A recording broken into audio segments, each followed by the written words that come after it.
harusnya ini tidak boleh konglomerat masuk mengambil keuntungan sebesar-besarnya, dan lebih ironis lagi nipu di dalamnya.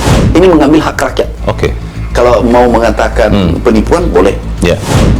Ada 212 merek kami kirim ke Mabes Polri. Tersangkanya 38 hari ini. Saya sendiri ditawari. Berapa kali ditawari? Oh, dicoba? Dicoba sejak dulu. Untuk goyang maksudnya, Pak? Dikasih uang, dia bawa uang. Ini dia bilang, kami tidak akan mundur setapak pun memberantas mafia ini, koruptor ini.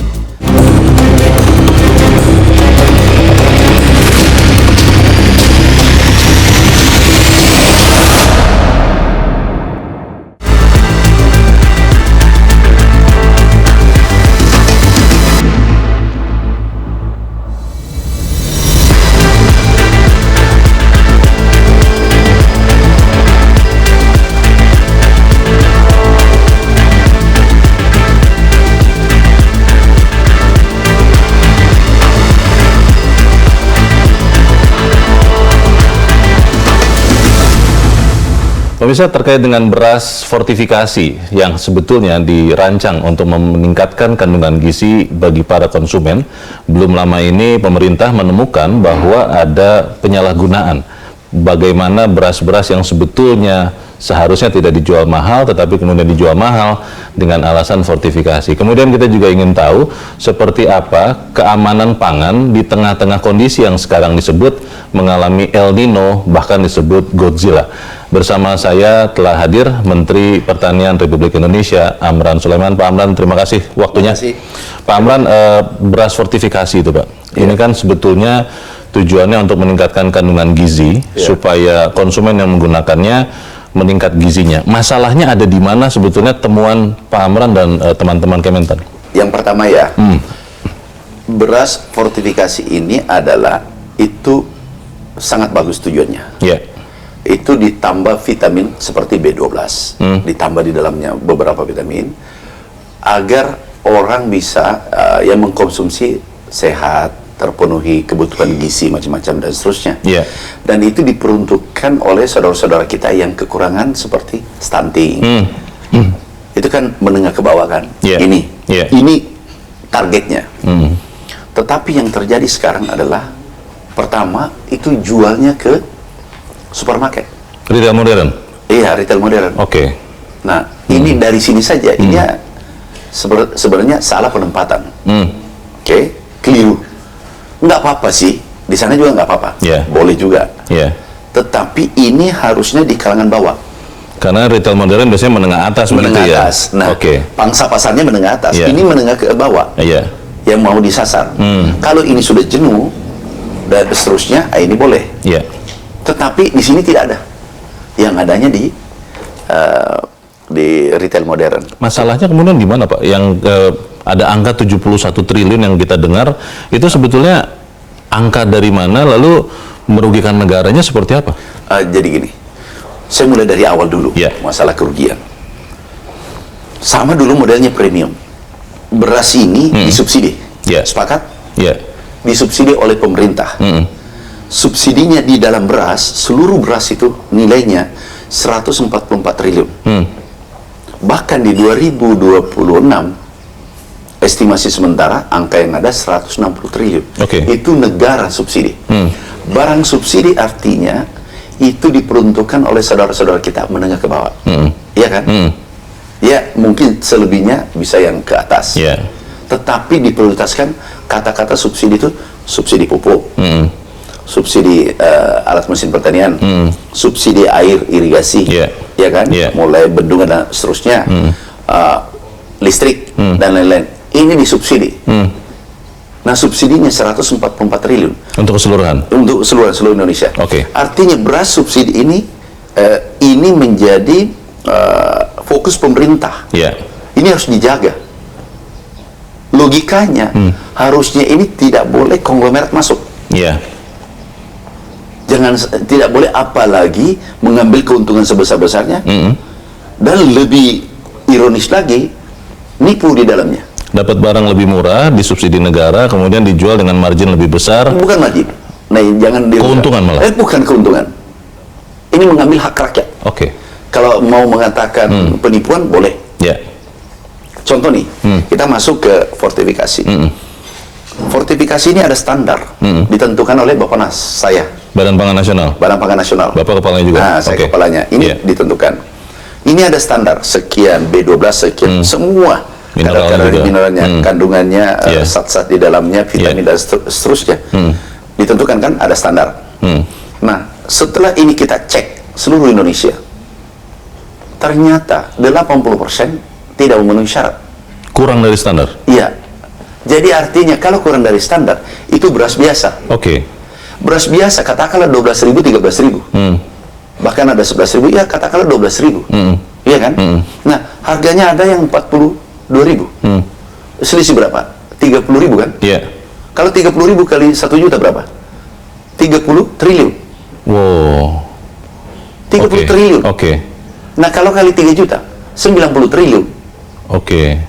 Nah, sehingga muncul. Saya urai lagi. Baik. Sedangkan beras premium, fortifikasi dan seterusnya, itu porsinya 40%. 39,39% lebih. Kurang lebih 40%. Kalau 40% kali produksi kita katakanlah 30, berarti 30 juta berarti 13 juta ton. Enggak. Kan produksi beras nasional 12 juta ton. 12 juta ton. Khusus untuk premium. Katakanlah kita berandai potensi kerugian saja. Average ya. Harganya premium fortifikasi 22.000. 22.000, ini 22.000 per kilogram. Katakanlah selisih 10.000. 10.000 kalau dikali dengan 12.000, 120 triliun. Benar nggak? 120 triliun kan? Berarti ini sebenarnya Pak, kerugiannya sudah sudah terjadi atau memang masih ini saya harus luruskan supaya jangan dipolemikkan lagi nanti. Jangan mengatakan margin. Jangan mengatakan bahwa keuntungan. Ini adalah penipuan. Ini contoh sederhananya. Ini adalah emas 18 karat atau perak lah. Tapi dibungkus emas. Disepuh emas. Atau kuningan, tetapi dia mengatakan emas. Itu termasuk apa itu? Penipuan. Margin atau penipuan? Penipuan. Sudah, Anda mengatakan penipuan, sepakat ya? Karena fortifikasi itu sebenarnya premium berasnya. Medium. Medium. Atau premium, kemudian disuntikan, tambah. Tapi kurang dari standar. Ternyata itu sama dengan medium. Nah, ada yang 42, katakanlah 22 tadi, selisihnya 22.000, 22,6. Kalau kita hitung-hitung tadi, katakanlah selisih 10.000. Kalau 10.000 kan 100 triliun. Subsidinya itu ada di komponen yang mana ya Pak? Kan disubsidi di hulu. Dari hulunya. Iya, disubsidi semua kan. Dari hulu sampai dia kan ada subsidi di dalamnya. Ada uang pemerintah di dalamnya. Tetapi orang tertentu 40% dijadikan premium dan fortifikasi. Sejauh ini apa Pak yang sudah dilakukan pemerintah atau Kementan kepada penipuan beras fortifikasi? Yang dulu ya. Ada 212 merek. Kami kirim ke Mabes Polri. Ini yang dulu ya, bukan yang fortifikasi ini darurat tahap 2, penipuan tahap 2. Pada saat waktu itu pengoplosan beras ya Pak? Medium jadi premium? Masih ingat kan?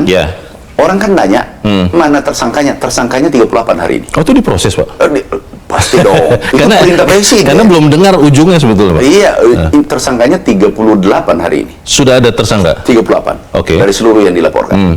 Nah, untuk beras ya, di luar dari pupuk palsu macam-macam, ini 38 tersangka ini. Sudah ada terdakwa dan seterusnya. Sudah ditahan? Nah, ini terdakwa, polisi kan ngikuti sampai sidang aja. Sampai sidang. Sekarang ini kan di peradilan di peradilan aja. Nah, ini. Jadi ini selesai satu masalah. Inilah kemarin yang diputar 2 triliun itu. 2 triliun itu maksudnya satu grup yang mendapat keuntungan 2 triliun per bulan, itu satu grup. Penggilingan padi ini Pak? Penggilingan padi. Satu, jadi mungkin pabriknya ada pabriknya 8, ada 6, ada 10. Itu kapasitasnya 1.000 ton satu unit. Jadi Nah, ada seseorang pejabat telepon saya, Pak Mentan, kok bisa 2 triliun? Nah, saya tanya, Bapak berapa ton per hari? 10 ton, 20 ton. Lah masa mau bandingkan yang puluhan ribu ton satu hari? Jadi ini pemahamannya. Tapi jangan kita, kan diskusi ini rame, 2 triliunnya, jangan diskusi ke sana. Itu namanya mengalihkan masalah. Masalahnya ini penipuannya, sudah tersangka. Kita syukuri, kita sudah tindak, selesai ini. Yang waktu itu bab 1 nih, yang bab 1. Bab 2 fortifikasi. Sama modelnya, lebih parah lagi.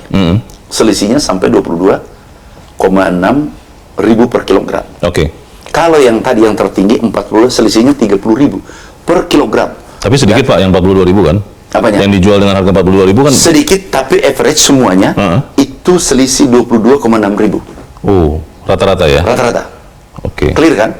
Dan itu menipu rakyat lagi kan? Dan ini sudah disampaikan ke siapa? Kepolisian atau siapa Pak? Kita sekarang pemeriksaan, sampelnya sudah diambil seluruh Indonesia. Tapi yang menarik, mulai hilang. Nggak bisa hilang. Apanya hilang Pak? Hilang beras itu. Iya, sekarang kita sudah pegang. Ditarik ulang begitu maksudnya? Iya, ditarik ulang. Kita sudah pegang. Sampelnya sudah ada. Di online juga menghilang, kita sudah pegang. Nggak boleh dong kita kalah cepat. Itu semua temuan itu sebetulnya Kementerian Pertanian bekerja sama dengan Kementerian Perdagangan kan? Bapak iya, perdagangan. Tapi Bappenas kan kewenangan pengawasan. Bapak sebagai kepala Bappenas juga, Badan Pangan Nasional. Sehingga itu bisa pengawasannya di bawah saya kan. Dengan perdagangan kita, dengan Pak Menko Pangan, saya lapor. Sekarang kita lanjutkan. Ini orang kan berteriak harga naik, beras banyak kan, stok kita tertinggi. Tapi di netizen tidak mau tahu kan? Lah, ini pelakunya kita yang dibully. Ya dosa apa? Pelakunya mafia yang menipu, baru yang diserang Menteri Pertanian. Pertanyaannya adalah, memang selama ini kan mafia sering disebut Pak Menteri, tapi mungkin kita masih belum tahu mafia itu benar-benar ada, benar-benar bisa ditangkap. Dan yang paling penting, bagaimana mencegah atau menangkalnya. Tapi kita harus jeda dahulu. Pemirsa, tetap bersama kami. Pembicaraan Top Ekonomi bersama Menteri Pertanian kami lanjutkan sesaat lagi. Jelajahi cara baru mendapatkan informasi. Download Metro TV Extend sekarang.